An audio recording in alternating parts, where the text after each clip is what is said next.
Pak ditë më parë në shkollën Dom Nikol Kaçorri në Durrës u regjistrua një sherrë masiv me thika, ku një 15 vjeçar u plagos rënd. Konflikti sipas dëshmive të familjarëve u nis fillimisht në rrjetet sociale dhe më pas u zhvillua në ambientet e shkollës. Nisur nga ky rast, por edhe nga ngjarje të tjera të mëparshme që kanë përfunduar me pasoja fatale, ne do të sjellim në vëmendje se sa incidente serioze mes adoleshentëve ka pasur Shqipëria gjatë vitit 2024. Sipas raportit më të fundit të isigurt.al, gjatë vitit 2024 ka pasur 407 incidente serioze online që përfshin fëmijë dhe të rinj, një rritje pothuajse 67% krahasuar me vitin 2023.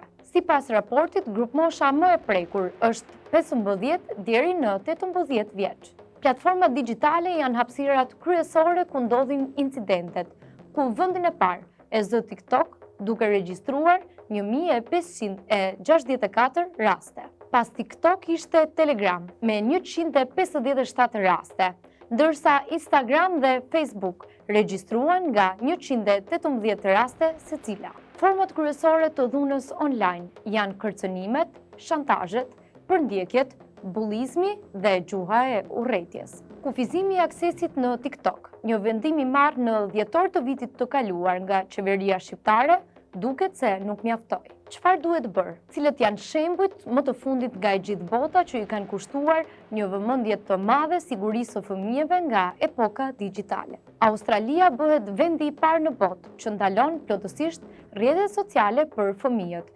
platformat si TikTok, YouTube, Snapchat, Facebook dhe X. Duke nisur që nga 10 dhjetori i këtij viti, çdo person në moshën 16 vjeç nuk do të lejohet të ketë një llogari në këto platforma, si dhe kompanitë që nuk do e zbatojnë këtë rregull, do të gjobiten deri në $49.5 milion australian. Po ashtu na duhet një sensibilizim i prindërve dhe fëmijëve për mënyrën se si duhet të përdoren këto platforma, si në rastin e Irlandës. Në fund të nëntorit, një fushat ka nisur online në Irlandë, që titullohet Pause Before You Post, ndalo para se të postosh.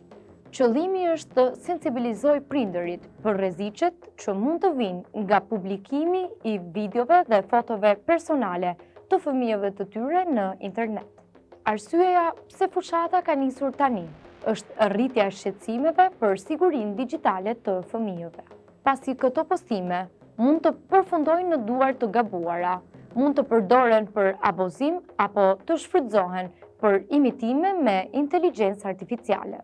Ekspozimi i fëmijëve në internet po bëhet një nga sfidat më serioze të privatësisë për fëmijët në epokën digjitale, sidomos kur fëmijët ende nuk kanë mundësi të kuptojnë pasojat. Po ashtu, aksesi i tyre në platforma të tilla po ngjall konflikte verbale, si në rastin e Shqipërisë. Në Shqipëri duhet të ketë më shumë fushata, më shumë rregulla, më shumë ndërveprim mes fëmijëve, mësuesve dhe prindërve, për të rritur sigurinë e tyre në shkollë, në shtëpi apo në komunitet. Po ashtu, rregulla apo ligje nga institucionet shtetërore që të parandalohen rastet e tilla.